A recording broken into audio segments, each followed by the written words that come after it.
Hello everybody, and welcome to our Christmas special. I've got Garak with me, and we're going to be talking about the year of 2013, and we're going to be reviewing it a bit. How are you doing? How's your year been, man? I am Batman. No. I mean, no. No, you're not. Sorry. It's been a pretty good year. A lot of big turning points for the games industry. A lot of nasty things resurfacing that most of us probably wouldn't want to see again. But you know, as a whole, I like to think we're gradually improving. Yeah, it's been a very good year for a lot of things. So what the idea of this video is, it's our little Christmas special. We're just going to be talking about the year of 2013 in general. We're going to be giving you guys our top games of the year, and then I've also come up with a little special film at the end with all of, you know, the things that we've done throughout the year, which is really cool to take a look at, and you also get to kind of see how far we've come, you know, with like the new intro and stuff. Is it set to some inspirational music? I don't know, because I haven't edited it yet. I have it all pieced together, but I haven't like edited it, so you know, we'll see. Also, this whole thing's going to be set to background gameplay, so you guys have stuff to watch. I have no idea what game it'll be. It'll probably be Hearthstone, but who knows? I want it to be like one of those like football clip shows at halftime, where it's like just all the like best plays like spliced in to the to the actual clips, and it's like we've come so far where we got the team power. Yeah, just one of those. Or I believe I can fly, something like that. I don't know. We'll come up with something that isn't copyright infringing. Anyways, that's a good segue. So let's talk about the industry this year. Starting with kind of the beginning of the year. The beginning of the year started with the announcement of the Xbox and the PlayStation. The PlayStation had their press conference first, so the year started out fairly good. What was your impressions of the gaming industry at the beginning of the year? At the beginning of the year, I don't know. I was mostly worried, you know, because it felt, you know, it was kind of like we had a lot of stuff, but we could kind of all tell that, you know, all the hardware was really aging pretty hard, and they were pushing the limits of what we had. So everybody was like, when's the next thing? When's the next thing? When's the next thing? But nobody really talked about it until we got like halfway through that year. And I mean, there were some big things that came out at the start of the year. I mean, like Mass Effect was out there in the first quarter, and Revengeance, one of my favorites, it's out there in the first quarter. Looks, you know, great looking games, really giant games. And we were all, you know, really excited, but, you know, once we found out that we were going to get, you know, those secret press conferences, we heard about it, like, oh, they're going to have a press conference about something, and everybody's like, oh, it's going to be the new system, oh, it's going to be the new system, you know, and then they finally happened, and it was, and we were all like, yes, and the hype levels went through the roof for a while, and then they came back down. Yeah, the hype did go up a lot. I remember that situation clearly, and I remember what I said at the time too. I don't remember if I said it in the video when I was talking about E3, but I do remember talking about how the industry is about to change dramatically, not only for console gamers but for PC gamers specifically, because the console generations have been holding PC gaming back for so long now that it could kind of burst open and break free of this, and we could see a lot cooler games coming out in the coming years. And then we got like the Witcher 3 announcement, which was really cool. We got Dragon Age Inquisition announcement, and all these really big games that are going to be coming out next year, you know, in 2014, that are running on next gen stuff. So it was kind of like this cool transition moment where we're kind of still excited for what's to come, but it's so far away that we're like, you know, not till the end of the year. And then we got into when it was about to turn to summer. And that's when, you know, Rise of the Hutt Cartel came out, and I did a lot of videos on that, obviously. But I think the excitement for the PlayStation and the Xbox were at its high because of E3 going through. And then you had the whole, I guess, debacle with the Xbox 180. You remember that whole thing where they had all their policies and they completely changed them? Yeah, that was, you know, kind of what I was mentioning when I was talking about the hype train kind of petering out, and there's still a lot of people who were very excited at that very moment, despite hearing all those terrible things about the Xbox and despite everything else, that were just like so ready to have next gen because they were so used to the old gen hardware that it didn't really phase them. But I felt like a lot of anybody who was sufficiently gamer enough understood that those things were bad and how they would affect the majority of people who would want to buy a game console, or the people who are the main demographic of those game consoles. I mean, the always online stuff, the used game stuff, the being able to download games and then play them as you do download them, backwards compatibility, just like all really like core issues that we were all complaining about because they were they're really important to us, because those are the things we don't immediately want our old systems to become, completely obsolete at the turn of the hat, Mm-hmm. Yeah, I could see that. But, moving out of that, so we could kind of speed this little section up a bit so we're not just dragging on about the gaming industry. We went into the fall, and the fall got really exciting because the pre-orders went live, and you could pre-order your PlayStation, your Xbox. You got one, correct? You got a PlayStation? Yes, I own a PlayStation 4, and I hate to air laundry here, but I would not recommend it right now. And it's because it's one of those transitionary things. I mean, it's been a long time since we have a console launch, and I bought one because I really just wanted to get my hands on it and see what it was like. So, I could try it out and then offer this kind of opinion to anybody who's thinking about this kind of thing right now.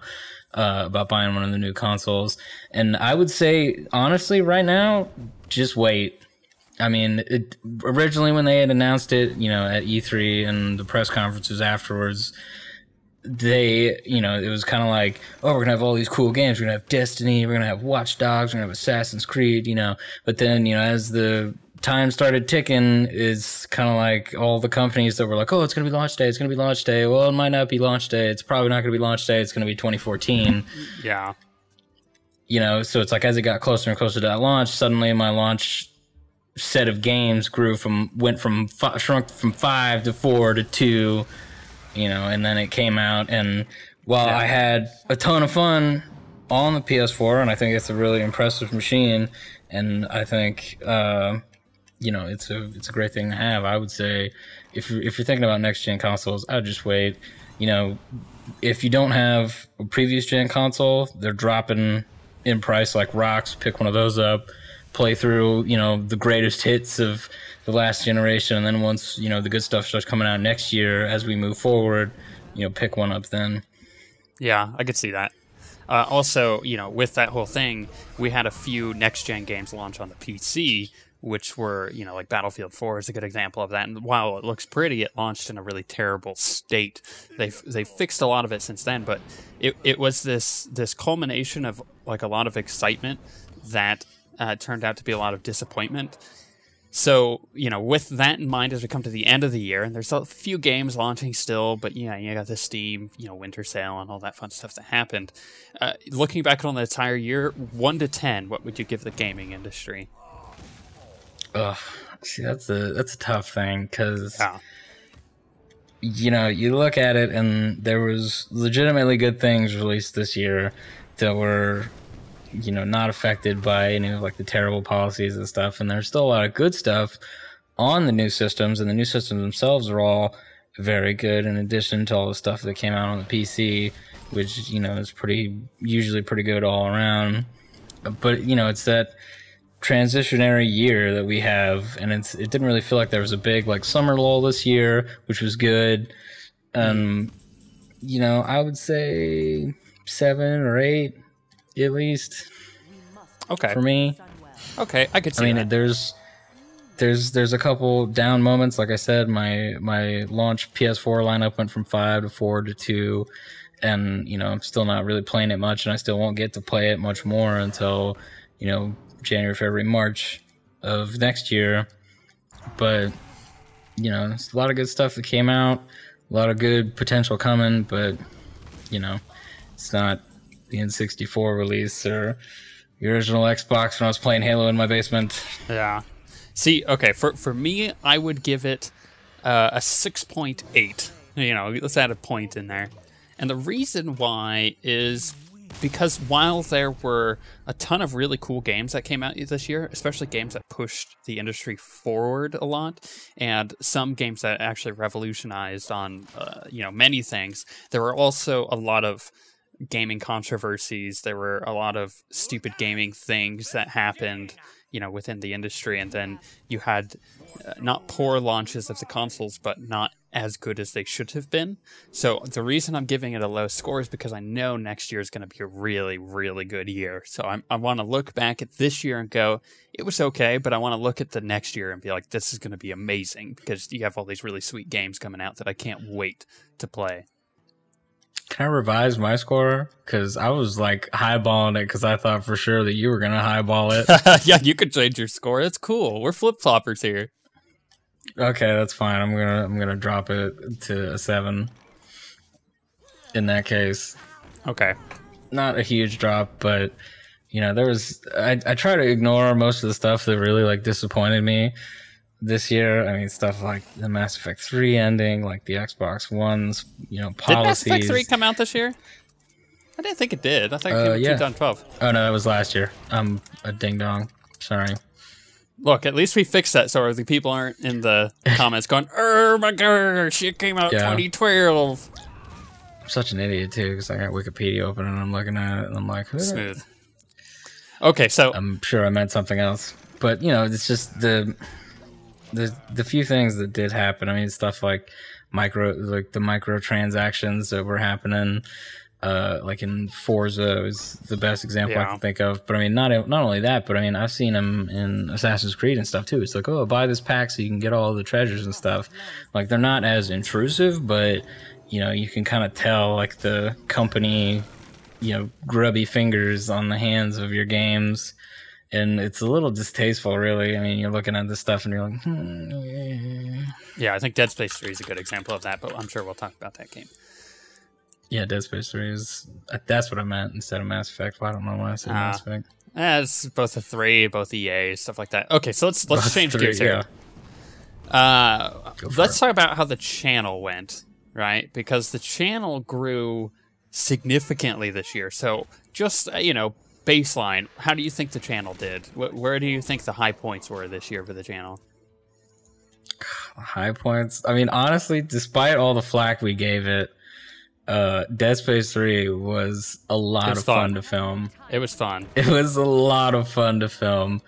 And it was a fun game to play because I got to play it with you. And it's, you know, it's kind of... It's like Resident Evil 5. Resident Evil 5 may have been like one of my favorite Resident Evils, not because it was good in the story sense or anything was particularly innovative or cool that was happening in it, but it's just because you got to play it with someone else that you kind of work past all the stuff that you don't really like, and you can kind of like find like really fun stuff that you enjoy. Plus that body flipping segment, I think, put me out of commission. They will totally see in the little film thing. I made sure that clip is in there. You got that clip. It's good. It's good. Yeah, we got all the best clips. But yeah, I would say that was definitely a high point. My favorite point of the channel this year was actually just recently when Galactic Starfighter came out, and I got to cover that because I think that was such a changing thing for not only Star Wars specifically, but for the MMO genre, to have such a drastic game mode that is so completely different than the rest of the game that it could be its own game, you know, on its own, that I think a lot of different companies are going to change suit. So I think the reason why that's my favorite moment is because it's gonna domino effect this next year, and I'm pretty sure we'll be talking about these kind of things, you know, with like WildStar and other scrolls coming out. So I think it's gonna be good. Well, you know, I'm not trying to diminish Galactic Starfighter or anything, but MMOs recently have been really playing into that, like trying to change just every dynamic they have in order to kind of, you know, set up new and interesting ways to go about the MMO idea. I mean, we played The Secret World for a while, and like that one alone is just like one of like the craziest and most like out there MMOs like we've ever experienced. Yeah. and it's like so non-traditional that we were like initially like really like off-put and like weirded out by it, and we were just like trying to work through it kind of thing. But I definitely think Galactic Starfighter is a big thing. Yeah. At least for you and, you know, all the SWTOR stuff you do. I know I don't have much of my hands in that anymore since I'm ex SWTOR player. Please don't judge me. Comment section. You're recovering. Well, yeah, I've got a new addiction, several new addictions. I traded Star Wars for Borderlands and for meth. Oh yeah, Borderlands. Well, yeah, also meth. Put 500 hours into Borderlands, and I came up and Payday happened, and then now I've got Monster Hunter on my DS. If you guys watch the Starbound episode, you get all the details about the DS purchase. But that episode might not be out until this next weekend from when this video is released. Wow. Watch the Starbound episode, guys. It's funny. It's the funniest thing you'll ever watch, so trust me. No. The funniest thing that they'll ever watch is the one that we, unfortunately, you know, the footage got corrupt. But, you know, they'll hear all about that. Anyways. And you started Dragon Age this year, right? Yes, I started Dragon Age. That was where I was going to go next. But to wrap up the MMO thing real quick, while I think the Secret World does things so differently and so drastically to begin with, and it's really cool that they do that, that's their base game. The thing that makes Galactic Starfighter different is that the base game for Star Wars is already there, and it already exists. It's already really good. But to have a second part of the game be so completely different, it's really nice, and it's actually kind of refreshing. But moving on now, because we're wasting a little time here. Now I have to rebut to that point. Oh, gosh. What I meant to say, that's what I meant by not wanting to diminish Galactic Starfighter's kind of achievement. Is you know, the Secret World is just one of those things that's it's just weird. I mean, it's trying way harder than World of Warcraft, you know, to be like new and crazy and unique kind of thing, to like kind of push that mold a little bit. And Galactic Starfighter is what I think is like the logical extreme to that, where it's just like you're putting in new game modes in your MMO that are totally different from all the normal gameplay you experience, but are like equally as fun.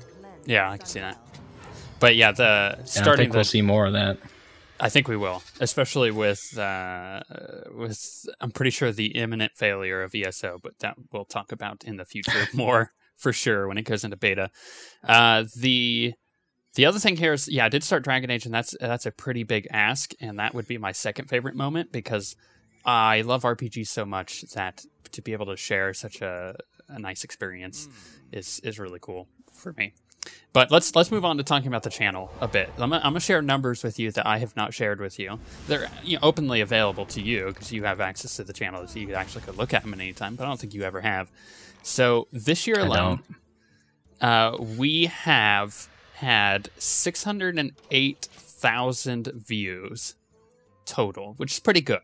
That makes up 3/4 of our total amount of views, and that's fairly low for major people on YouTube, but for a small channel like ours, that's quite a bit. And that's up. So is that within the past year? This is just the past year. Yeah, 600,000 in the past year, which is pretty good. It's impressive.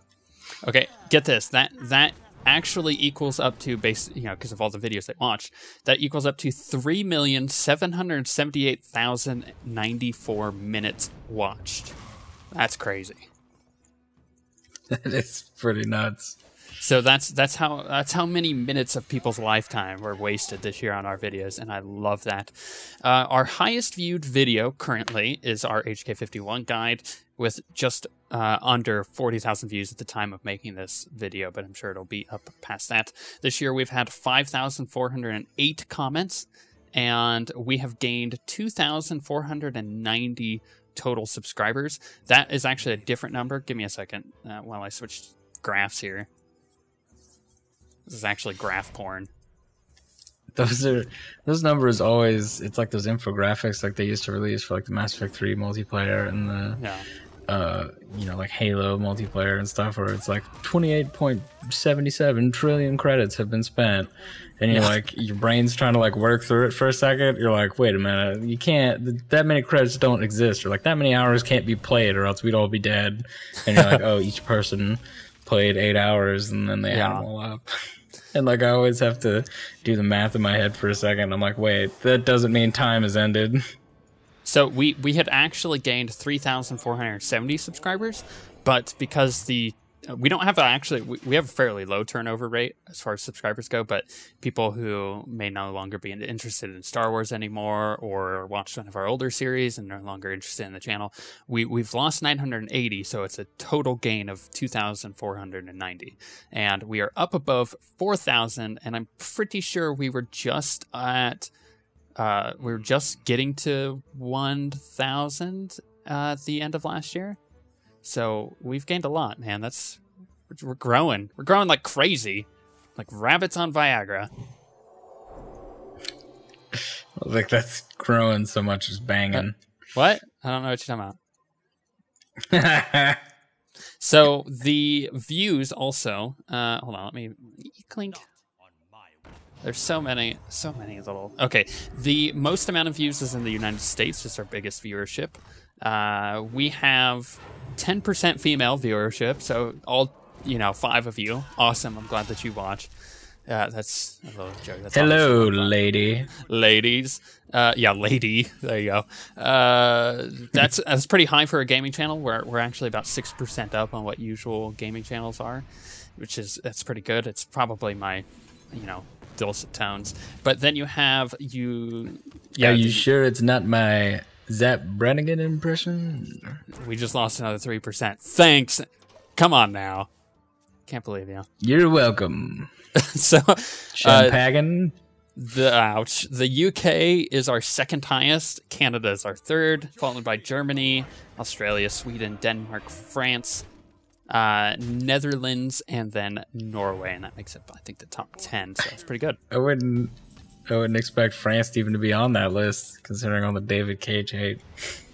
Just from you. It's me though. Just from me. Whoop. Okay, so that's enough of the cool channel stats. You'll obviously get a good look at what we've done over the past year here in a few minutes, but we wanted to go over our top games for the year, starting with you, and we're going to go from the bottom up, so from our least favorite to our most favorite. So what was your... And by the way, we're doing 5 each, so that makes top 10, even though technically it's 5 each, and I'm pretty sure we're both going to have 2 completely different lists, hopefully. It would be embarrassing if they're the exact same. What is your bottom? It's worth noting here that Zen and I have not talked about this.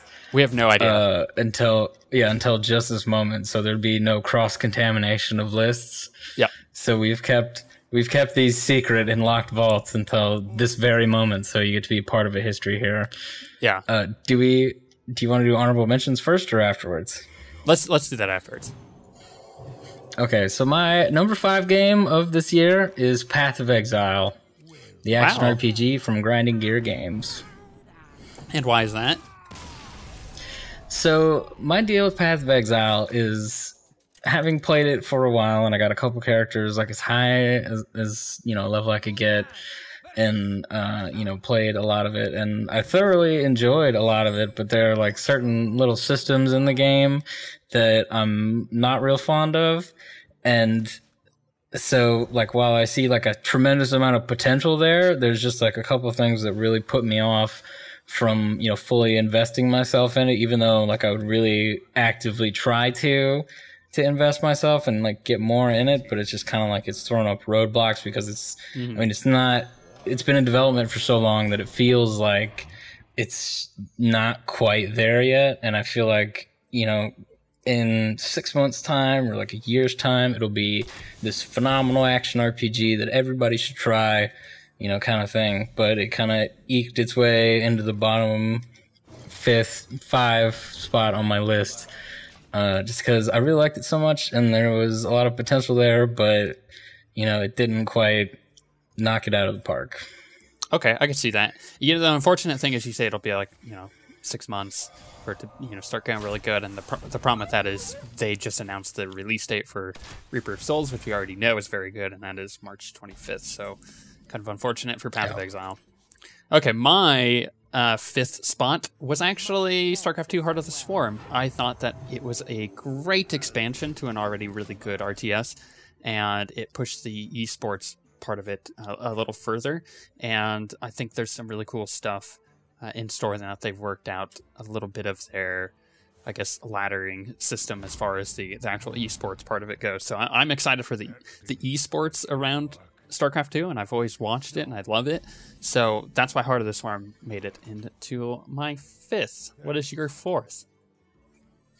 So my 4th is, I'm hoping this won't be controversial for the reasons I'm about to list, is The Last of Us on PS3 by Naughty Dog. So, basically, if anybody out there is an extreme Last of Us lover and really hates the fact that I put it number 4 on the list of top 5, I'm sorry. There's a couple things above it that I will gush over, and it's just personal preference, to be honest. But I never actually played The Last of Us, but having seen it, played all the way through and looked at, all the stuff, I really am a huge fan of both the atmosphere, what, the game mechanics look like, and the story itself. So as like a whole experience, I think The Last of Us is one of those games that's going to be kind of a classic game that kind of works with both like a game player's emotions and, kind of is also a good fun game to play that's, very intense and very, unsettling as both, a story that you watch and participate in, but also as, an idea. And it's been done 1,000 times over, and, like Stephen King and, various other forms of media, just, the apocalyptic kind of zombie things. But it's something that I feel like will always kind of stay with us as like the human race, in that it's going to be that apocalyptic kind of fiction, and it's good. It's a good experience, I think, and I think it's going to be eventually down the line one of those games that everybody feels like they need to see or maybe experience. And despite the way that it ended, I wasn't a fan of it, but it's still a very powerful story and still very fun to see. Yeah. So it's number 4 for me. Yeah, it was really well done. Actually, what's funny is I was going to put that as my number 4, which is funny that I had taken that off there. But my number 4 is actually Antichamber. I think Antichamber was probably one of the greatest releases this year. The only reason it's number 4 on my list is because while it was really cool and interesting, it was a little contrived in some places, but I enjoyed the heck out of it. I thought it was a good puzzler. It was a good indie game, and it's super cheap, and everybody should pick it up and at least try to play through it because it's mind-boggling. Absolutely. It's a very serious brain bender if you've ever been a fan of Portal or anything, remotely puzzle-based solving game. Antichamber is definitely something you should at least experience once. Okay, so what's your 3 is what? So now we're getting into the fanboys Of course we are. numbers. So everybody get ready with your hate comments and everything else, or your love comments, if you're a cool person and you agree with me. So my number 3 is Metal Gear Rising: Revengeance. Yeah. I don't think there's any dispute there. It was really good. It was an incredible installment in character action games. One of the coolest universes, Metal Gear, combined with Platinum Games, makers of Bayonetta, some of the guys behind Devil May Cry, just some of the strongest combat, some of the most ridiculously stupid story, and some of the coolest mechanics, i.e. the cutting mechanic that they introduced in that game. Absolutely killed it. Absolutely knocked it out of the park with Revengeance. I mean, the soundtrack is good. The graphics look good. The combat is fantastic. The mechanics are cool. And I mean, at the end of the day, there's a part where you pick up what must be a 300-ton sword and cut a giant robot with it, and then you have a fist fight with a senator. I mean, it's impossible to beat. I say impossible, but there's 2 games above it. But in terms of games of just pure, unadulterated, just extreme fun, Metal Gear Rising: Revengeance is just number 3. Gotcha. It's excellent. And the best part is it's out January 9th on PC. So you So on pick it Civ. up. Yep. Okay, so mine is probably going to be interesting for you. I don't know how you're going to feel about this. Is Civilization 5 Brave New World, the expansion. I thought that stinking expansion was so good that it changed the heck out of Civ 5 so much. It just made it really Interesting good. choice. I know, right? I'm pretty sure you were going to say that, but I had so much fun with that. It sucked hours out of my life. In fact, I'm on Steam right now. Give me a second. I will tell you how much it actually did. It sucked 51 hours in the last month out of my life, so quite a bit. It's fun. It's good. It's a good expansion, but I mean, everybody knows what Civ is. Anything that can keep you entertained for that if you get that much mileage out of a game that you pay $60 or however much money, $50 for, I think it's absolutely worth being called one of the best games of the year.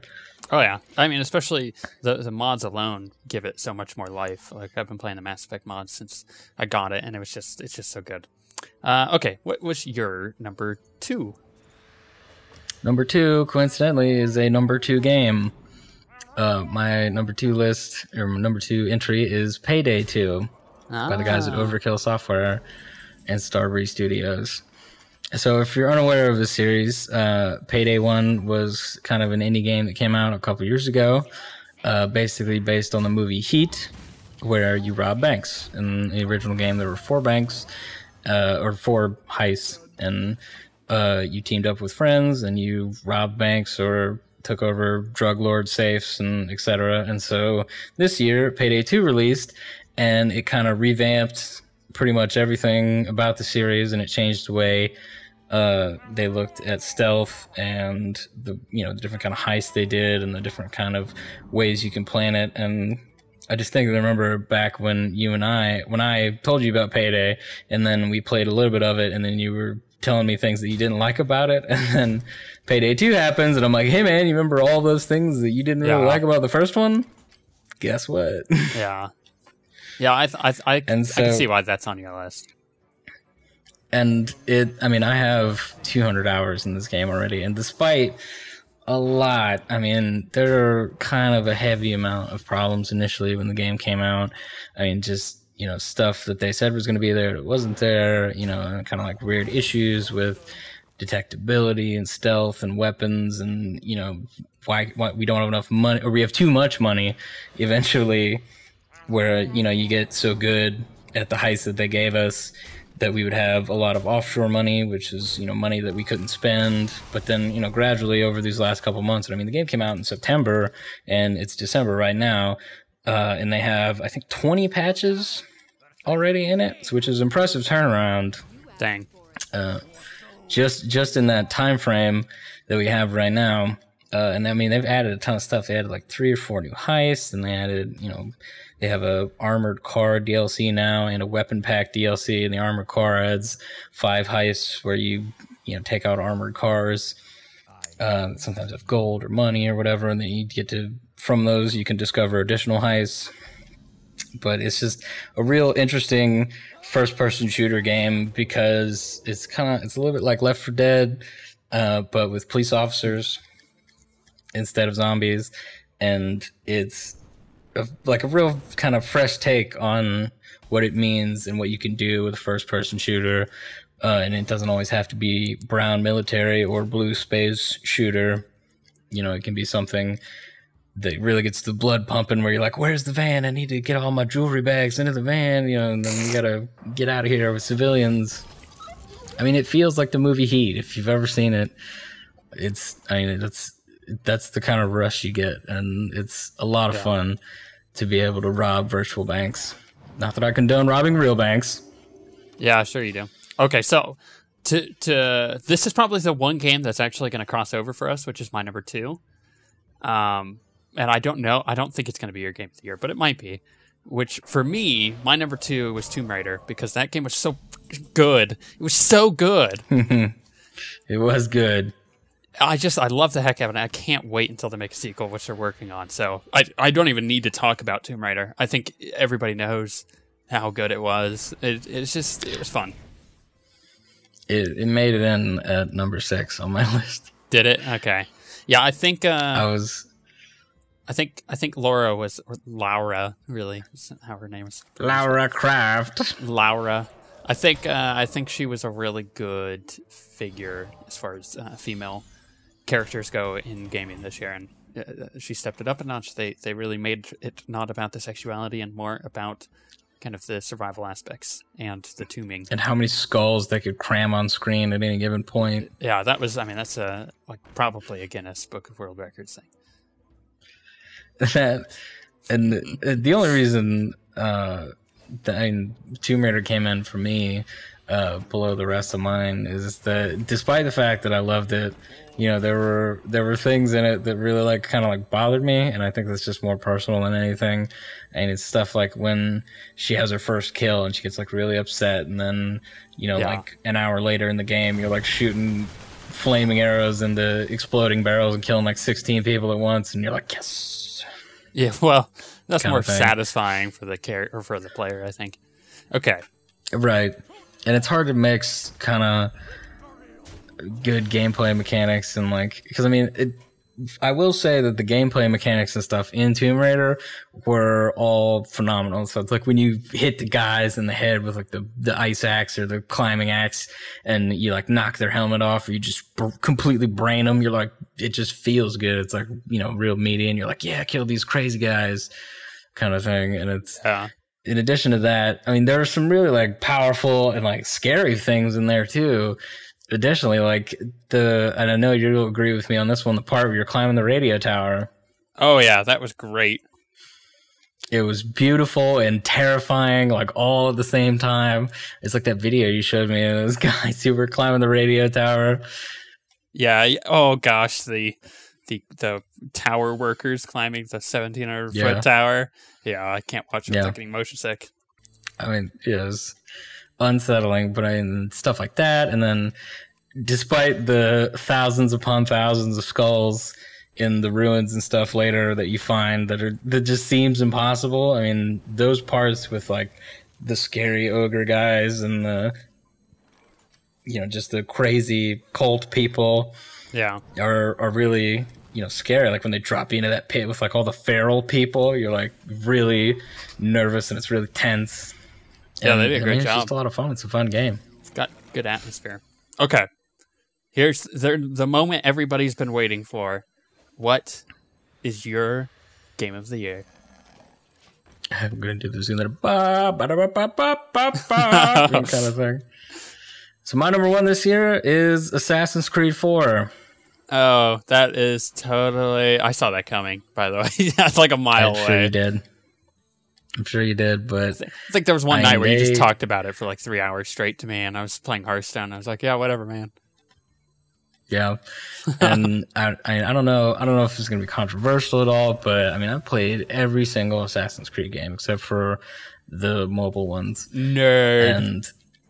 And I've been a huge fan of the series, like all the way through, and just having them go from 3, which was, you know, not very good, and they took pretty much what was essentially the best part of 3, which was the ship combat, which was awesome in 3, you know, as like a new mechanic, and then just make it the focus of 4 is phenomenal. In addition to that, being a pirate is really cool, and, you know, just the atmosphere and the combination of it being kind of like a next-gen title, being a pirate, taking, you know, the ship combat, and then kind of stepping back away from Desmond in this game than all the previous games. Like, I honestly think it is on par, if not better, than Assassin's Creed Brotherhood.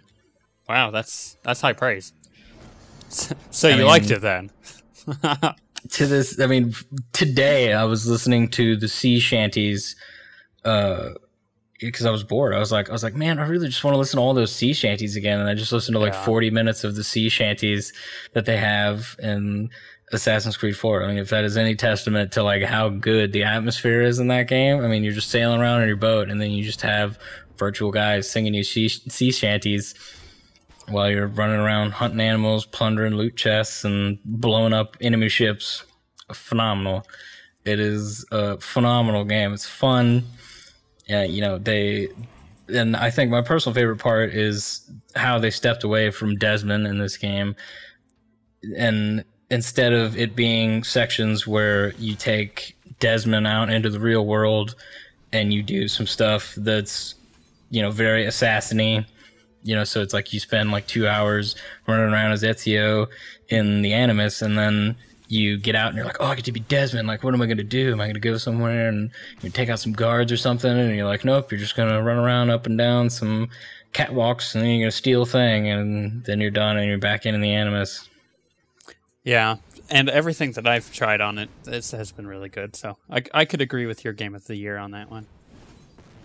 Yeah, and I mean it's just like a matter of very small degrees up here, and I just think as a whole package, Assassin's Creed 4 nailed it in every aspect. I mean, the music is good, the mechanics. I mean, still, my only gripe is that they still suffer from that Assassin's Creed thing where you're trying to like jump onto a roof and you just, you know, your character is like climbing on a box next to the roof and you're like, oh, you know, you try and jump off something into like a haystack or something cool, and your dude just leaps like 400 stories and it's like, ah!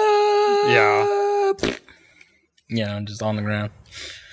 And that, you know, that comes with the territory, because if you have a game that is so massive and you're you know, you give access to everything to be climbable like that, or you can interact with it. I mean, chances are eventually you're going to interact with something incorrectly, and sometimes it's, you know, unfortunate. Other times it's not a big deal, and you only remember the times where you fell off a 200-story building and you're like, oh, it just set me back like an hour of progress because it didn't save or something. Yeah, I always hate things that do that. But we need to move on. Yeah. So you've been talking about that game for like 5 minutes now. Sorry. So I like it. You obviously like all 5 of your games because you just love the details. But I think my game of the year is not going to be most people's game of the year, and that's okay. But it's a game that I enjoyed so much, that I put so much time into, and so much blood, sweat, and tears. And we've talked about this recently, too, about how I like kind of more hardcore games, you know, roguelike type stuff. And this one is definitely no exception.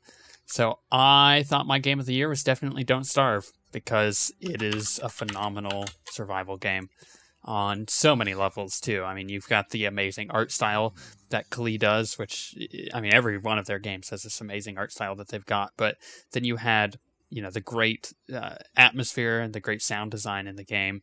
Plus all of the, like, the really weird stuff, you know, like the weird inventions that you can do, and like the beard shavings to make like a fetish to revive you if you die. But if you do die without one of those, you know, you're dead forever. I loved everything about the game, and the fact that it tracks your progress. So as you're going, you know, you've got the whole thing with, you know, with what's a good way to put this? You've got the day system, so the day system is tracking, you know, how long you've been alive. But when you do die, it's not all for nothing, because then you use that experience to unlock the different characters that they come out with.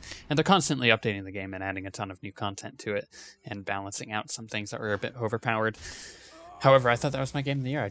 I loved it. I've live streamed it several times this year, and it was just a lot of fun. I don't think anything on my list gave me as much enjoyment as that game did. But like I said, probably not most people's game of the year, but it is definitely mine. I absolutely feel you on that respect, and I just recently purchased Rogue Legacy, which is obviously a roguelike, and actually was released this year, I think. Yeah, and you know, it's got that same kind of thing, and I know you know about it, where you know you go through the castle and you kill as many things as you can to get as much money as you can, and then when you die, you pass that money on to your next character. Your next character buys upgrades and everything, you know, like that. And I've never been a big hardcore person, and Rogue Legacy was kind of like my first foray into a roguelike. And you know, I see why people do it. I see the addiction, and I put like 12 hours or something into Rogue Legacy, and it's probably going to be supplanted by, you know, some other stuff coming up in the next few months. But you know, it's one of those games that I kind of like will always be able to come back to, because all my progress is there, and it's like you can kind of just jump in and play it for like 30 minutes or whatever, and you know, see how far you can get and see what you can do. And then It's got a cool art style, it's got cool music, and it's just one of those things that's fun to play. Every so often. It's just a very kind of well designed package. Both Don't Starve and Rogue Legacy, but I imagine Don't Starve is probably way better, and I'm sure you'd be able to give it, and you have given it way more praise than I have, because it's just sometimes those games just get you, like how Borderlands understands me. I imagine Don't Starve understands you. Oh, it totally does, especially with that weird humor. Sense. Okay, so quickly, what were some of your little shout out games? Not going into too much detail, but what games do you think that could have been on the list but just didn't quite make it? See, this one is an honorable mention because despite the fact that it did not come out in 2013, it came out just before 2013, Far Cry 3. And I don't know if I put it on my list last year, but if you have not played Far Cry 3, you need to play Far Cry 3. I'm pretty sure you did put it on your list last year, by the way. Yeah. And I wanted to give a shout out to that and the mini sequel expansion thing, Blood Dragon. If you're ever a fan of 80s action flicks and you like the guy from Aliens, you owe it to yourself to play that game because it is hilarious, and it just takes the Far Cry 3 kind of like assets, and then eventually you're on top of a giant dragon that shoots lasers with a cannon. It's just fantastic. There's montages and it's stupid fun is what it is. It's definitely a whole bunch of big dumb fun that is just takes like the best stuff out of the old 80s action movies and just compiles it into like one huge game. Yeah. Do you have any others? Yes, I have one other, and this is a straight up personal thing, and it's like I said a moment ago, there are certain games that just understand you, and for whatever reason, I love Dynasty Warriors. I love the Dynasty Warriors series. Yeah. And almost every entry except for 6, because we don't talk about 6. There was a 6? But Dynasty Warriors 8 came out this year, and it is by far the best entry in the series. Like Dynasty Warriors 4 held that title. Dynasty Warriors 5 almost supplanted it, and 6, 7 not even worth talking about because Dynasty Warriors 8 is here, and it is. All the stuff that they have added, and both the graphics and all the modes and stuff they have. By far some of the most fun, just mindless hack and slash gameplay in Three Kingdoms period of China. If you've ever been a fan of Dynasty Warriors or Dynasty Warriors Gundam or anything Dynasty Warriors, anything Tecmo Koei's ever made, I'd highly recommend checking it out. Yeah, it is. It's pretty good. I think I have a few games that could have easily been on my list, but just weren't. The first two are obviously Rise of the Hutt Cartel and the Galactic Starfighter expansions for Star Wars. The only reasons they're not on there is because I think it's a little, contradicting, because that's where I make my most amount of money is making videos on those games, so I didn't want those to be on the list because it's a little, it's conflicting. But those were really good, and I do appreciate what they've done for Star Wars. But aside from that, Neverwinter came out this year, and that was pretty close to being on my list. I thought that was a really good MMO. Everybody deserves to give a little attention to it. It's very good, and it's free to play too. I think you can download it on Steam right now too. I think they recently added it. But then the last ones are kind of strange ones, like Dungeon Land. We had a lot of fun with that. It's a cool game. It's got a cool concept, and they're adding more content to it. So I really like that. And then you have Dead Space 3. We both enjoyed the heck out of that game, even though there was a lot of problems with it. So that deserves to at least be mentioned. Those climbing sections. Those climbing sections, yeah. And then you had Papers, Please. I thought it was a super interesting idea, and I did really enjoy playing it, even though in some parts it was a very difficult game to constantly be, checking all the things. It felt more like a job, but it was a weird, satisfying job. And then the last one is an iOS game. 2 iOS games, actually. Plants vs. Zombies 2 and Tiny Death Star. I just love little stupid games like that just hook me. They're the best bathroom games because, let's be honest, everybody does it. You take your phone or your iPad or something with you, and when you just have to drop a deuce, you're in there for 10 minutes, and it's the perfect time to get down on some of those games. I really enjoyed those games outside of the bathroom too. I read when I'm getting the OSWguilds through the Stargate. Yeah, exactly. Wow, that was a disturbing picture in my head right now. Anyways, I think that pretty much wraps it out. You have any last words on 2013? You know, if you've lost faith at all with the gaming industry, I would encourage you to, you know, find a way to bring it back, because there was a lot of good stuff in 2013. There's a lot of stuff that let us down, but, you know, we didn't really get this far, and we didn't get through, you know, all the bad games to, you know, just quit now. No. And 2014 is looking brighter than ever. Destiny, The Division, all the new next-gen releases, The Witcher. I mean, it's just take a little bit of time, and I think it's going to be a fantastic way. And hopefully, you know, some of the lesser good stuff, you know, the motion controls and the microtransactions will kind of fade to the background in favor of the good gameplay and the creative stories and stuff people can come up with. And hopefully we'll all enjoy our, you know, superior form of interactive media. Yeah. And really hopefully learn something good from it. Yeah, and I totally agree with all of those sentiments, but I also want to say thank you to every single one of you viewers. Without you guys, what we do wouldn't be possible, and we have a lot of fun making stupid videos on the internet. And, yeah, you know, it's just one of those things that it's a cool little job to have, and it's kind of our dream to be doing this more in the future, and especially to, you know, do that more professionally and in a bigger scale. And, I mean, what we've seen this year is we've grown so much without really having, you know, much impetus to do so, but we've been able to do it. So with that, and, you know, being partnered with Maker Studios and stuff, it's been nice. It's been a really good year for us, and I hope that you guys stick around for the next year, because it's just going to get bigger and better, especially if you guys keep watching the stuff. I mean, keep giving us feedback, and we'll keep making what you guys want to see, basically. But yeah, thank every one of you. And hey, if you guys have ideas for stupid things you want us to do, any games that you want us to play, you know, feel free to comment and stuff. We try and look at all of these things because we really appreciate feedback and all that. Yep. That we get.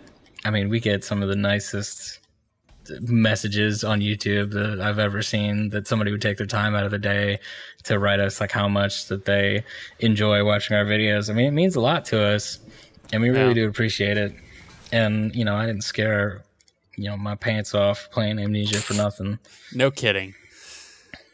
So, you know, thank you guys for watching us. And I know that, you know, Zen is the biggest contributor we have, and I would love to do more stuff for the channel.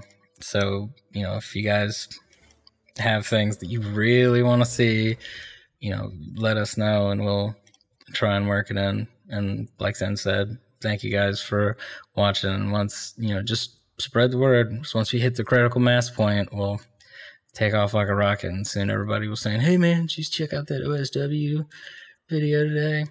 Yeah, it'll be a thing. It'll be like the new hipster thing, except way cooler. We'll have a hashtag. We'll have a hashtag. We have a hashtag. Zen stuff, or stupid stuff Zen says. What is it again? Stuff Zen says? Just stuff Zen says. Yeah. Anyways, with all of that being said, I hope you guys enjoy this quick little look at the past year and some of the stuff that we've been able to do. It's kind of cool comparing all of the different Star Wars patches that came out, plus all of the little funny clips like the Mag 5 with our Planet Side days. But, yeah, I know, good stuff. You're going to have to watch it afterwards. Glorious. With all of that being said, we shall see you guys next time. To infinity and beyond, viewers. Thanks.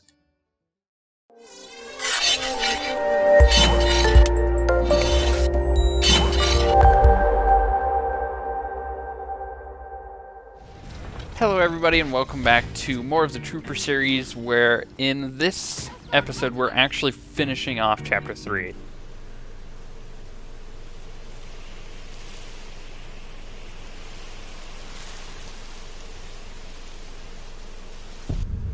What? My mag rider runs don't really negate that either. I mean, the thing is, like, I usually have a mag rider for upwards of like 40 minutes to an hour before I end up losing it. So. What? Wow. Did you just see that? I'm glad that is on film. Did they just like kiss? What was that? Holy crap, that was the greatest thing I've ever seen. Those two mag riders like went like face first into each other, and they both like mag burnered up, and they just repelled off each other until one exploded and the other one just landed fine. See, and if we had left to go and do something stupid like try and take another base, we would have never seen that. You're absolutely right.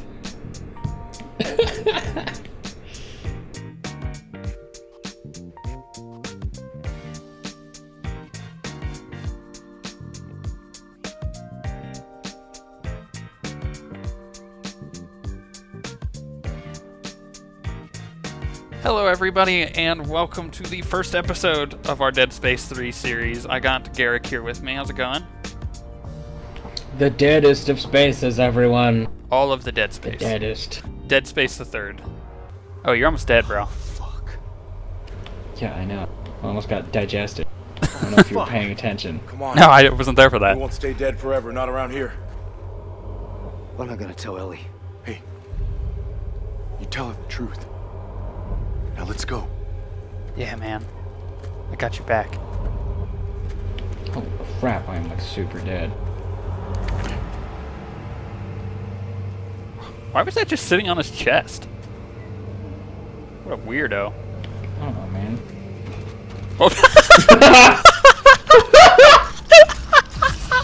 That was awesome! That was the funniest thing I think I've ever seen in my life.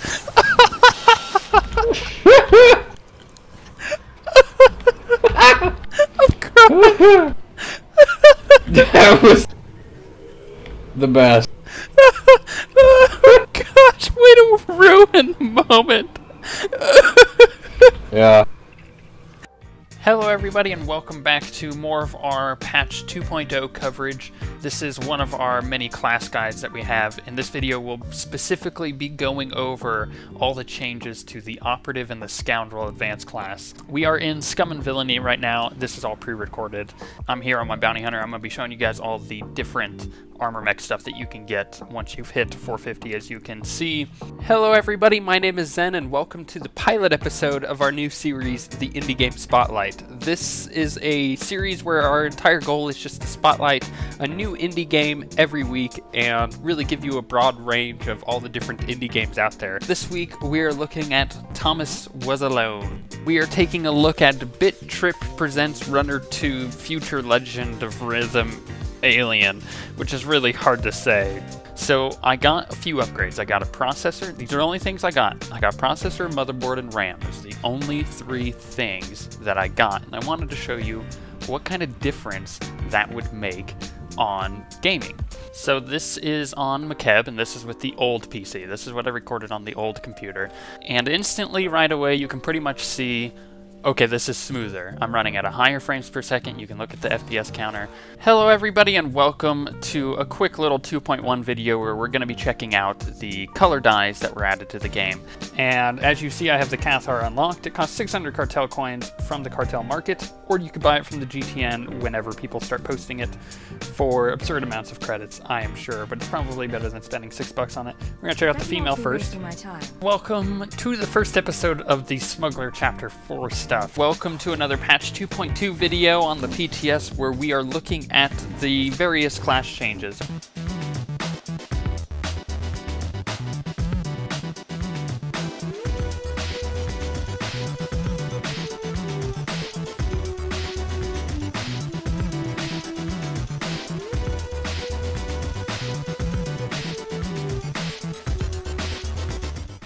And here you go, this is what the final product looks like. So this is how I do all of my thumbnails and all that, just so you guys don't keep asking questions, although I'm sure you will. It's a fun process and I really like it, but it is a pretty long process.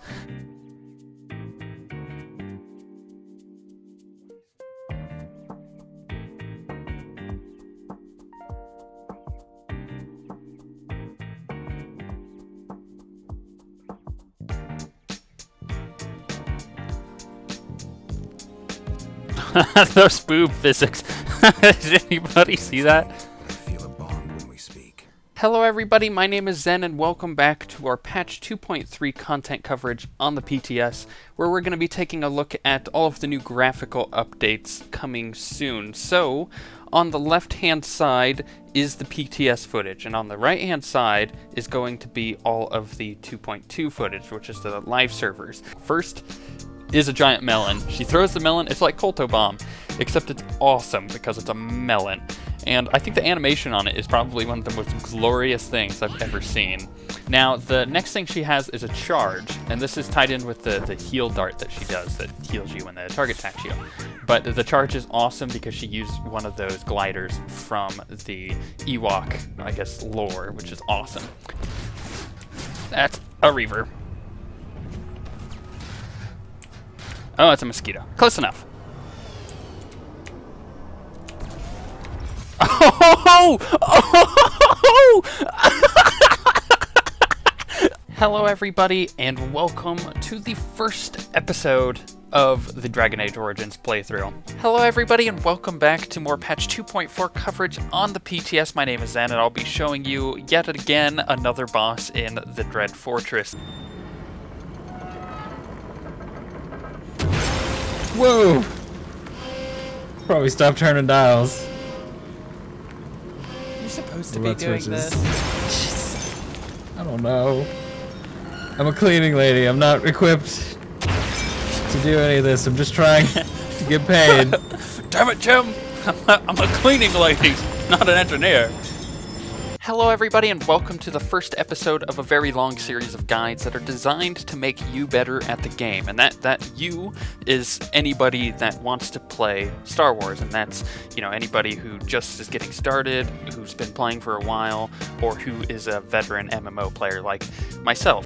Last but not least, and most importantly, new f***ing load screens.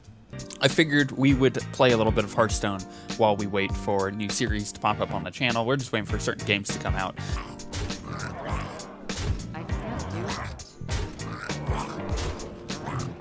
Look at all of that damage. He is pretty much boned next turn unless he has a Holy Nova. And even if he has a Holy Nova, I still have, you know, a guy that will live through it because it does 2 damage. Now, let's talk about the middle of the screen here. On the left-hand side, you see the yellow bar. That is your energy for your blasters. On the right-hand side, you see the energy for my engines, and then you see how much power I'm being able to apply to my engines. So, you know, W goes forward, S goes backwards, basically. Hello, everybody, and welcome to the Diablo 3 Reaper of Souls beta. So, why did I get into the Diablo 3 Reaper of Souls beta? Don't ask me, I have no idea why. Welcome to the very first episode of Starbound with me and Garak. How's it going, buddy? I'm doing fantastically sick. Wait, come over here. Yes, you have the space plague, but I think I just found the dude from Big Lebowski. The dude. Wow.